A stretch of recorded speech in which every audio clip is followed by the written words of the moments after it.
Hello friends, welcome to Gayatri coaching. आज आम स्वभाव कवि गंगाधर मेहरंकर गोटे कविता तारा सूर्य उपर पाठ पढ़ा। सप्तम श्रेणी एनसीईआरटी द्वितीय कविता ये। आज आम तारा सूर्य को ऊपर पाठ पढ़ा, जी कि प्रकृति कवि, स्वभाव कवि बा प्रकृति कवि गंगाधर मेहरंकर जो अर्घथाली लिखिं तार गोटे छोटिया गोटे संकलन से कवितार अर्घथाली कवितार किसी संकलन कर पाठ पढ़ा। यही कविताटी तारा सूर्य कविताटी गंगाधर मेहर जेतेबेले भारत स्वाधीन होता से समय रे यही कविताटी लिखा जाइए आमे विश्वास करुचु। कारण भारतर संस्कृति और परंपरा को नहीं जो विदेश माने जो रोकठोक मना करते संस्कृति को आम उपर जबरदस्त जो बाध्य करथिले नेबापई संस्कृति को परंपरा को ताहा उपरे नहीं एक कविताटी लिखाई तारा सूर्य। तारा और तारा माने गोटे आम जो देखुचे आकाश रे जो चिकचिक कर राति चिकचिक कर ताराटीए और सूर्य माने आमर जो सूर्य उदय होती सूर्य आम देशर संस्कृति आम देशर परंपरा को लेकिन आम जो सूर्य को प्रतिदिन मुंडिया मारे सूर्य होती आम देश, तारा होती अन्य देश अन्य ग्रह सेमती माने परंपरा को लेकिन करा जाइए। तारा होती विदेशी माने तारा, सूर्य होती आमे माने जो सूर्य। तारा और सूर्य उपरे ये कविताटी लिखा जाइए। पढ़ा कवि परिचय जानिबा। स्वभाव कवि गंगाधर मेहर बरगढ़ जिला बरपाली ग्राम जन्म ग्रहण करथिले। आधुनिक युग आरंभ भारतीय प्राचीन साहित्य आदर्श भित्तिक चरित्र कहानी संग्रह करी ताहाकु से नूतन भाव उपस्थापन करथिले।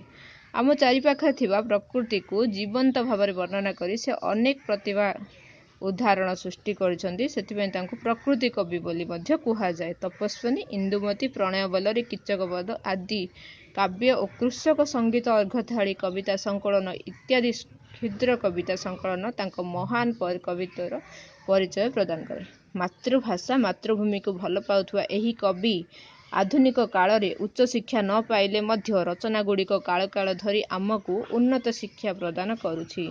तारा सूर्य कविताटी अर्घथाली कविता संकलन आनीत। एठारे कवि विदेशी शासन को लक्ष्य करी आम सूर्य आम पाई सबुठ उज्जवल बोली स्वाभिमान प्रार्थना प्रदान करछन्ती। आमे मते जो जानिचे आम सूर्य आम पाई स्वाभिमान प्रार्थना प्रदान करछन्ती। आम सूर्य माने आम देश लोक आम पाई बड़, विदेशी जिनिस आम पाई कोनोसी हेले एठे मूल्यवान नुहे। यार अर्थ ही एया। आसंतु ए कविताटी आवृत्ति करिबा।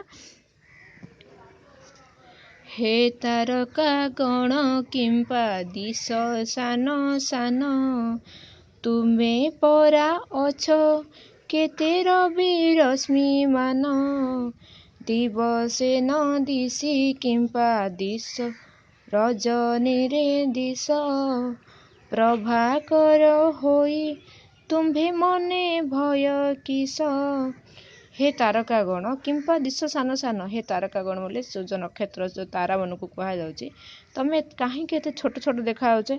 तुमे परा केते रवि रश्मि मान, तुमे परा केते सूर्यंकर रश्मिर मान, तुम केते सूर्य माने गोटे गोटे तारांकर जो उज्जवल आसुची सेटा केते बड़ बड़ सूर्य बोली आमे मध्ये कहूचे। केते रविंकर रश्मि मान, सूर्यंकर रश्मि मान। दिवसे न दिशि किंपा रजनी रे दिश, प्रभाकर होई तुम्भे तुम मने भय किस। तमे दिन बेले तो देखा जाओनी, राति हेले देखा जाओ। प्रभाकर माने सूर्य होई तुम मन रे भय कौन पे। जानिली जानिली तुमे सूर्य अट सत, आलोकित करुअछ निजर जगत। जानिली आमे जानिचु तुमे सूर्य अट, तमे निजर दुनिया जगत अर्थ निज दुनिया निज सृष्टि को तमे आलोकित करुछ, हेले आमको तो तमे राति रे ही देखा जाउछ। आंभ भास्कर को तुम्भ राज्य लोक सारा, बोलुछंती गगनर क्षुद्र एक तारा। आंभ भास्कर बोले आम सूर्य को तुम राज्य लोक, तम सृष्टिर लोक, तम दुनियार लोक कौन कहते गोटे क्षुद्र एक तारा। गगन बोले ये आकाश को बुझाउछंती। आकाश रे जो जेतले आमे जेमती तारा देखा होछ तांको दुनिया तांको दुनियार लोक माने मध्य आम सूर्य को गोटे क्षुद्र तारा बोली मध्य कहउछंती।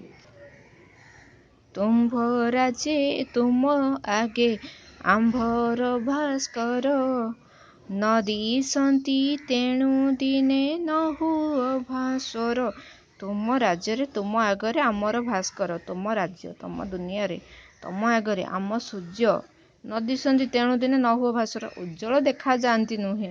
ତ କାହିଁକି ନା ତମେ ଏତେ ବଡ଼ ବଡ଼ ଗୋଟେ ବିରାଟ ବଡ଼ ବଡ଼ ସୂର୍ଯ୍ୟ, ତମ ଆଗରେ ବହୁତ ସୂର୍ଯ୍ୟଙ୍କ ରଶ୍ମି କିରଣ ତମ ପାଖରେ ଅଛି, ତମ ଆଗରେ ଆମ ସୂର୍ଯ୍ୟଟା କିଛି ନୁହେଁ, ବହୁତ ମାନେ ଉଜ୍ଜଳ ଦେଖାଯାଆନ୍ତି। ଭାସ୍ୱର ମାନେ ଉଜ୍ଜଳ ଦେଖାଯିବା। ଯାହାକୁ ଯେ ମନ୍ତ ଦିଶେ ତେମନ୍ତ ସେ ଭାସେ, ସେ କଥାରେ ମହତଙ୍କ କି ଯାଏ କି ଆସେ। ଯାହାକୁ ଯେମିତି ଦିଶିଲା, ଆମ ସୂର୍ଯ୍ୟ ତମ ଆଗରେ ଛୋଟ ଦେଖାଯାଆନ୍ତି କି ଉଜ୍ଜଳ ଦେଖାଯାଆନ୍ତି, ଯାହାକୁ ଯେମିତି ଦିଶିଲା ତେମନ୍ତ ସେ ଭାସେ। ତେମନ୍ତ ସେ ଭାସେ ଅର୍ଥ କହେ, ତାହାକୁ ଯେମିତି ଦେଖାଗଲା ସେ ସେମିତି କହିଲା। ସେ କଥାରେ ମହତଙ୍କ କି ଯାଏ କି ଆସେ। ମହତ ମାନେ ଯେଉଁମାନେ ଗୁଣୀବାଣୀ ସମ୍ପନ୍ନ ବ୍ୟକ୍ତି, ଯେଉଁମାନେ ମହତ ବ୍ୟକ୍ତି, ଯେଉଁମାନେ ସାଧୁ ଲୋକମାନେ, ତାଙ୍କର କୌଣସି ଯାଏ ଆସେ ନାହିଁ। ଯେମିତିକି ଆମ ଦେଶର ସାଧୁ ସନ୍ଥ ଆମ ସୂର୍ଯ୍ୟଙ୍କୁ କିଛି ଯାଏ ଆସେ ନାହିଁ। ତୁମ ରାଜେ ଦିଅ ତୁମ୍ଭେ ପ୍ରଚୁର କିରଣ, ତେଣୁ ସେହିଠାରେ ଥିବ ତୁମ୍ଭର ବିପଣ। ତୁମ ରାଜ୍ୟରେ ଦିଅ ତୁମେ ପ୍ରଚୁର କିରଣ, ତମ ରାଜ୍ୟରେ ତୁମେ ତାଙ୍କୁ ପ୍ରଚୁର କିରଣ ଦେଇପାର, ତେଣୁ ତମ ପାଖରେ ସେ ରବିପଣ ମାନେ ସୂର୍ଯ୍ୟପଣିଆଟା ତମ ପାଖରେ ଅଛି। ଆମ୍ଭ ରାଜେ ଆମ୍ଭର ବି କରେ ତମ କ୍ଷୟ, ଏଣୁ ଆମ୍ଭେ ଚାହୁଁଥାଉ ତାଙ୍କର ଉଦୟ। ଆମ ରାଜ୍ୟରେ ଆମ ସୂର୍ଯ୍ୟ, ରବି ଅର୍ଥ ସୂର୍ଯ୍ୟ, କରେ ତମ ଅର୍ଥ ଅନ୍ଧାର, କ୍ଷୟ ମାନେ ବିନାଶ କରେ। ଆମ ରାଜ୍ୟରେ କ'ଣ କରନ୍ତି? ଆମ ସୂର୍ଯ୍ୟ ଅନ୍ଧାରକୁ ବିନାଶ କରନ୍ତି। ଆମେ ସବୁବେଳେ ଚାହୁଁଥାଉ ଉଦୟ ମାନେ ସୂର୍ଯ୍ୟ ଉଦୟ ଆମେ ସବୁବେଳେ ଚାହୁଁଥାଉ। ଆମ ସଂସ୍କୃତିରେ ମଧ୍ୟ ଆମ ସୂର୍ଯ୍ୟଙ୍କୁ ସକାଳ ସୂର୍ଯ୍ୟ ଦର୍ଶନ କରନ୍ତି। ସୂର୍ଯ୍ୟ ଉଦୟ ହେଲେ ମଧ୍ୟ କେହି ଶୁଅନ୍ତିନି, ସୂର୍ଯ୍ୟ ଉଦୟ ପୂର୍ବରୁ ଉଠିଯାଆନ୍ତି। ଏଇ ଗୋଟେ ବିଭିନ୍ନ ଅଛି ଆମ ସଂସ୍କୃତିକୁ ମଧ୍ୟ, ଆମ ପରମ୍ପରାକୁ ମଧ୍ୟ ସୂର୍ଯ୍ୟଙ୍କୁ ନେଇକି ଆମେ ଚାଲିଛୁ ଆଗକୁ, ଆମ ସୂର୍ଯ୍ୟଙ୍କୁ ନେଇକି ଆମେ ଆଗକୁ ଚାଲିଛୁ। ତୁମ୍ଭେ ଯେତେ ବଡ଼ ହେଲେ ଆମ୍ଭର କି ଲାଭ, ଆମ୍ଭ ତମ ନାସିବାକୁ ନାହିଁ ତ ପ୍ରଭାବ। ତୁମେ ଯେତେ ବଡ଼ ହେଲେ ଆମ୍ଭର କି ଲାଭ।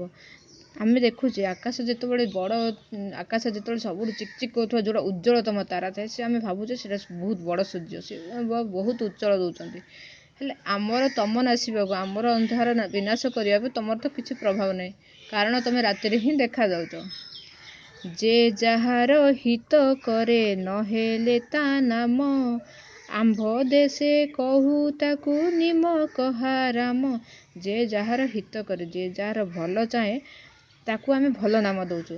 ଆଉ ଯିଏ ଯାହାର ହିତ ନ କରେ, ଯିଏ ଯାହାର ମାନେ ଖରାପ ଚିନ୍ତା କରେ, ଆଉ ଯିଏ ଯାହାରକୁ ଭଲ ଦେଖେ ନାହିଁ, ଆମ ଦେଶ ତାକୁ କ'ଣ କହୁଛନ୍ତି? ନିମକ ହାରାମ ମାନେ ଅବିଶ୍ୱାସୀ, ମାନେ ଯେଉଁଟାକି କୃତଜ୍ଞ ବା ଆମେ ଅକୃତଜ୍ଞ ବୋଲି ଯେଉଁ କହୁଛେ, ଯେଉଁଟା ନିମକ ହାରାମର ଅର୍ଥଟା ହେଉଛି ସେଇଆ।